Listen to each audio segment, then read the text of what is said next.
Título original: Odu, uma breve história da vida. Primeira publicação em João Pessoa, Paraíba, Brasil.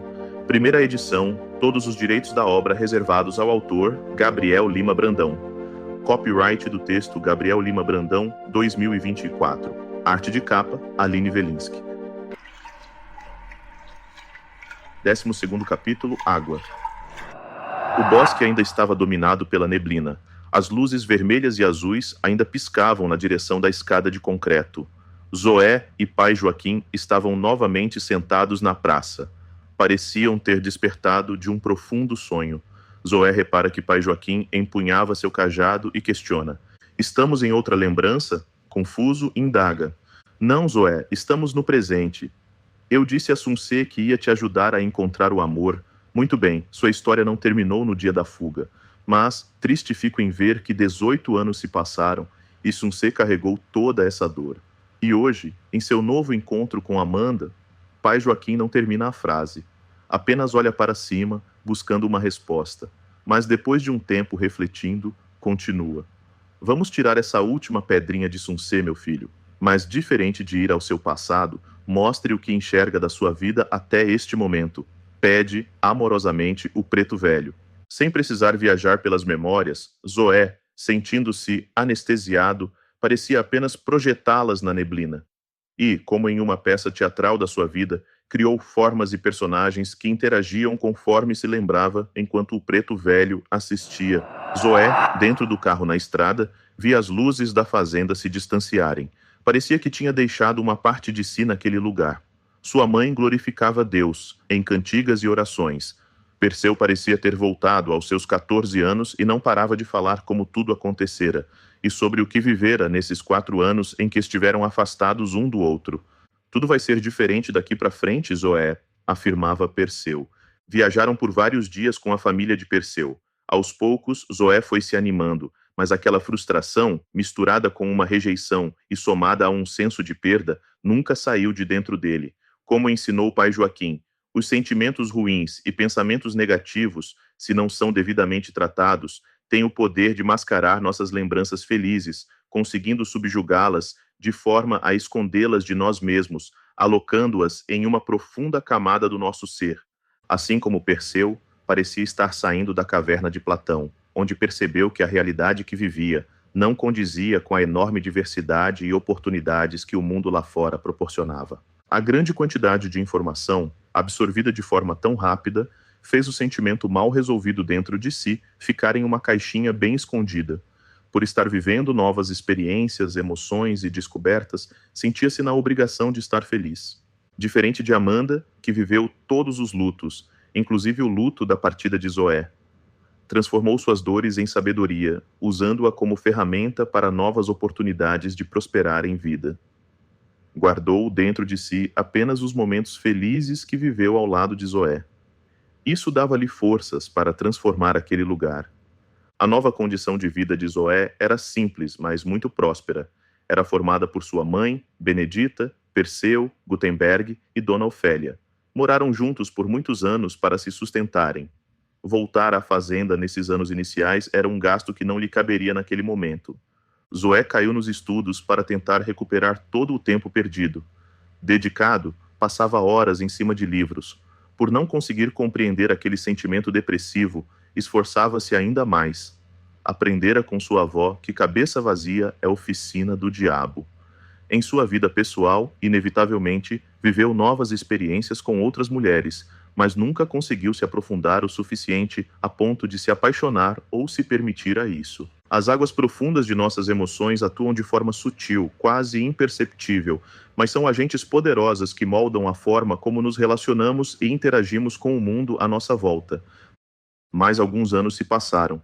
Perseu, apaixonado por tecnologia, dedicou seu tempo para desenvolver algo com seu padrasto que facilitasse o trabalho dos caminhoneiros. Juntos, abriram a empresa cuja estruturação teve significativa colaboração de Zoé. Através de seu trabalho, Zoé conquistou um novo patamar social, adquiriu patrimônios e conseguiu crescer financeiramente. Zoé se entregou de corpo e alma ao trabalho. Nada o fazia parar até conseguir resolver os problemas da firma. Por terem se passado 18 anos, ele não cogitava mais a possibilidade de ir visitar a fazenda e rever Amanda, apesar de já estar com condições financeiras para isso. Até que, um mês antes do encontro, Zoé, me dá licença? Uma colaboradora batia em sua porta do escritório. Claro, entre, fique à vontade, sempre muito sorridente. Ficamos sabendo que nosso cliente irá fazer a compra de uma grande fazenda que é em outro estado, bem longe daqui. Bem mesmo. Ela mostra um relatório do local com fotos e informações. Zoé fica quieto, analisando os documentos e ela prossegue. Ele nos solicitou um estudo de implementação do nosso sistema para criar as novas rotas da logística de importação e... Zoé, com a mão, a interrompe. Obrigado. Muito obrigado. Deixa comigo. Eu vou ver com o Perseu. Ele se levanta basicamente correndo da mesa, deixando a mulher sozinha em sua sala, sem saber o que fazer. Perseu estava em sua sala, no meio de uma reunião, quando Zoé apareceu esbaforido e, tal qual uma criança, invadiu a sala. Solicitando que todos saíssem dali, encerrou a reunião. Perseu gargalhava com a reação do seu melhor amigo, porque sabia que, para tanto, algo muito grande acontecera. Depois de explicar tudo para seu fiel confidente, ele reflete. Impressionante como a vida brinca com a gente, não é? Completou Perseu, e continuou. Então, só te resta ligar, levantando-se e indo em direção ao telefone de sua mesa de trabalho. Ligar? Como assim? Zoel questiona espantado. Aqui, zaolho, mostrando que no final do relatório estava o telefone da fazenda. Perseu, como sempre à frente, digita o telefone e espera confirmar a chamada. Assim que alguém atende, ele, com o telefone em mãos, o entrega para Zoé, que demorou apenas poucos segundos para pegá-lo, mas teve a sensação de que fora uma eternidade. Quem atendeu foi um funcionário da fazenda. Zoé, muito nervoso, quase não conseguia dizer o que queria falar com Amanda. Mas, de todas as respostas que esperava ouvir, uma que jamais teria passado por sua cabeça foi a que escutou. A doutora Amanda saiu. Posso pedir para ela retornar. Zoé, certo? Confirmando seu nome e anotando. Ela não deve demorar muito não, viu? Foi buscar os filhos na escola e logo deve estar por aqui. Após ouvir isso, ele ficou mudo. Perseu, percebendo a mudança de feição do amigo, rapidamente aperta o botão de desligar. Nem Zoé conseguia descrever o que sentia, apenas um aperto no peito, uma sensação de ansiedade misturada com frustração. Tudo se misturou e confundiu sua mente. Aquela pequena caixinha, há muito tempo escondida, agora emergia como um vulcão. Após explicar o que disse o homem a Perseu, este o alertou. Pelo amor de Deus, Zoé, você esperava o quê? Que a vida da menina parasse no tempo esperando você voltar? Disse de uma forma dura, mas tentando apenas mostrar uma simples e pura realidade. Eu não sei, Perseu. Confuso, responde. Olha, irmão, converse com ela. Descubra como ela está, como é sua família. Eu tenho certeza de que, independentemente de ela estar com alguém ou não, vocês têm muito o que conversar. Família? Indaga Zoé. Perseu estava sentado em sua frente com os cotovelos no joelho, tentando manter o máximo de contato visual com ele. Ele sentia tanto amor por Zoé que só sairia dali com a certeza de que ele estava minimamente bem. Mas a questão é que, dessa vez, Perseu não conseguiria ajudar seu amigo. Até porque nem mesmo ele conseguia entender o porquê de seus sentimentos. Tentando levantar o clima, Perseu brinca. Olha, se você não falar com ela, eu falo, hein? Ele se mantém em silêncio. Algumas conversas monossilábicas depois, o telefone da mesa de Perseu toca. Ambos se olharam e pensaram na mesma coisa. O prefixo que apareceu na bina confirmou. Ela conseguiu o número da mesa do Perseu, visto que ninguém ligava diretamente para ele. Vamos, Zoé, você consegue, afirma Perseu. Atenda, Perseu, disse com uma voz fria. Eu não tenho nada a dizer agora, mas tenho certeza de que você quer saber como as meninas estão. Zoé ainda estava tentando processar tudo. Você tem certeza? Se quiser, eu não atendo. Estou aqui por você, Zoé. Tive uma ideia. Vamos fazer isso juntos, combinado? Insiste Perseu. Zoé nega com a cabeça. Levanta-se e ele mesmo atende o telefone. Pare neste momento, Zoé, pediu o pai Joaquim colocando a mão em seus ombros. A neblina que projetava o que ele estava pensando vai dissipando aos poucos. Suncê já passou por todo esse processo. Não vejo a necessidade de reviver o momento da discussão. O que importa agora é o que Suncê aprendeu com isso, afirma pai Joaquim. Mas só consegui graças ao Senhor, responde Zoé, parecendo querer sua aprovação. Eu nada fiz além de acompanhar Sun Ce na sua própria vida e mostrar a verdade. Tudo o que Sun Ce fez, inevitavelmente, resulta nesse exato momento de agora. O preto velho aponta para o chão e bate seu cajado, fazendo as sementinhas chocalharem. E continua. Exatamente nesse banco, esperando por Amanda, colocando sua mão no queixo de Zoé para ele não baixá-lo dessa vez. Mas diferente de como te encontrei anteriormente, com vergonha de si, com um sentimento de culpa que gerava uma sensação de dívida eterna, confuso e com uma raiva escondida. Sun Ce conseguiria falar agora o que precisava ser dito a ela. Zoé vira-se um pouco para a direita no banco, para tentar ficar frente a frente com o preto velho, olhando em seus olhos e percebendo cada momento que vivenciaram até ali, a cena com a cabeça em sinal de positivo. Antes de responder, ajusta seus óculos. A neblina atrás do velho ainda continuava mudando de cor, como um giroflex, fazendo sua roupa brilhar conforme mudava do vermelho para o azul. Respirando fundo, diz: Eu percebi que todo esse tempo carreguei dentro de mim a culpa por achar que não fui capaz de retirá-la dali. Senti que falhei.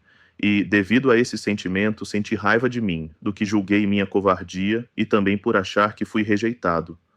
Passei o resto dos meus dias lutando comigo mesmo, pensando na minha falta de coragem. Guardei dentro de mim um peso, e ao invés de tentar me curar, preferi usá-lo como válvula de escape para não olhar para mim, permanecendo na dor e me isolando afetivamente, porque era muito mais fácil me culpar por pensar ter sido covarde, do que resolver isso dentro de mim, enfrentando minhas sombras. Pausou brevemente e, coçando sua barba, retomou sua reflexão, sem perceber que começou a falar como se, de fato, estivesse falando para ela. Mas no dia em que finalmente escutei sua voz, que por anos ecoava nos meus sonhos, e iniciamos a conversa, descobrir tudo que você e sua família passaram naquela noite, foi tão doloroso que, inconscientemente, preferi atribuir tudo a mim novamente, ao invés de entender a sua dor e tudo o que você teve que passar naquele momento. Percebo meu egoísmo. Ele pausa um momento por sentir o peso das palavras que saíram de dentro de si, e conclui. Mas o mais triste disso, Amanda, é que eu me frustrei ao perceber que você seguiu sua vida da forma mais linda, e caí do cavalo ao ver que, na verdade, eu não iria salvar ninguém, porque nem eu mesmo escolhi me salvar. Uma lágrima muito quente escorreu de seus olhos, mas com uma diferença das anteriores, ela não carregava tristeza. Ela carregava verdadeiramente a liberdade, caindo em direção ao chão e se solidificando e quebrando ao atingir o chão. Queria pedir minhas sinceras desculpas por discutir com você pelas escolhas que você fez. Hoje vejo que, se tivesse lutado da forma correta com minhas frustrações, com certeza nosso primeiro encontro, depois de 18 anos, não começaria assim. Eu só precisava de um tempo para perceber o quanto a vida nos retribuiu por tudo que passamos juntos. Pai Joaquim abre um lindo sorriso ao final do discurso honesto de Zoé. Batendo o cajado com força no chão, suga toda a neblina que estava no parque para dentro das sementinhas amarradas no cordão velho. A luz do sol laureou as árvores, as flores e todo o espaço que ocupavam. As vívidas e formidáveis cores das plantas radiavam novamente o espaço. Como o acender de uma luz em um quarto escuro, Zoé fecha os olhos levemente para se adaptar à claridade. O parque está repleto de crianças brincando, pessoas andando de bicicleta, casais sentados fazendo piquenique. Para seus ouvidos, os sons que permeavam o ambiente pareciam tão belos e sincronizados como as harmonias de uma ópera. Após alguns segundos observando o ambiente, Zoé, ao voltar o olhar para o preto velho, percebe que bem atrás dele, no banco ao lado, estava Amanda. Ela lia tranquilamente um livro enquanto o aguardava. Ele, por sua vez, se levanta rapidamente. Não sentia mais dores. Encantado, admira Amanda, percebendo que ela está exatamente como imaginava nas noites que passava acordado antes desse encontro. Seus cabelos continuavam compridos e dourados. Seus olhos pareciam pedras de âmbar. O tempo pareceu não mudá-la em nada. Zoé se aproximou aos poucos. A luz do sol fazia seu cabelo brilhar como ouro. Antes de chegar perto o suficiente, todos que ali estavam ouviram, ao fundo, o alerta de uma ambulância que pedia passagem para os carros na avenida em frente ao parque. Enquanto ela tentava passar entre os carros, as luzes vermelhas e azuis do giroflex refletiam nas folhas das árvores da entrada principal. O som da sirene alertou a todos que ali estavam, os fazendo olhar para a entrada. Amanda fechou o livro e se inclinou um pouco para a frente. Esticando o pescoço, tentou ver o que acontecia. Zoé coloca levemente sua mão em seu ombro. Amanda se arrepia e diz involuntariamente: Zoé? Sentiu algo em seu coração que não conseguia descrever. Ajeitando-se, se prepara para ir até a escada ver o que estava acontecendo. No mesmo momento, um casal de jovens subiu as escadas correndo para anunciar que um homem tinha sido atropelado minutos antes. Zoé ameaça segui-la, mas pai Joaquim o segura pelo ombro. Sunsê está pronto? Cheguei a desconfiar, mas ainda tinha esperanças. Não sei ao certo, meu velho, se estou pronto. Começando a entender por que viveu tudo aquilo ao lado de pai Joaquim. Com alguns tapas nas costas de Zoé, pai Joaquim o autoriza a seguir em frente. Ele, rapidamente, desce os 2 lances de escadas e vê a ambulância entrar na contramão, sentido a outra esquina. 4 minutos antes, ele não se importava com o chiado que vinha dos seus pulmões. No percurso, relembrou como andar de forma maestral, e como se estivesse em um cavalo imponente, corria reto. Nada ficaria em seu caminho. No horizonte já era possível avistar o verde reluzente das copas das árvores do parque logo à frente. Seu olho ardia devido ao suor. Sentiu o fraquejar dos joelhos. Mas, determinado em não perder o ritmo, inclinou-se e se levantou do assento. Eram os últimos 2 cruzamentos. A escada de concreto que dava acesso ao parque estava a poucos metros. Quando faltavam apenas as 2 últimas encruzilhadas, Zoé, sem perceber que o farol estava aberto, atravessou apressadamente uma delas e foi atropelado por um ônibus que estava cruzando a avenida naquele mesmo momento. Arremessado ao chão, apenas conseguiu ouvir um grito. Caído no chão e olhando para o céu, viu o voar dos pássaros que vinham no sentido do parque. Sentiu uma forte pressão na coluna e já não percebeu mais suas pernas. Sua visão começou a ficar turva e, aos poucos, não conseguiu ver e ouvir mais nada ao seu redor.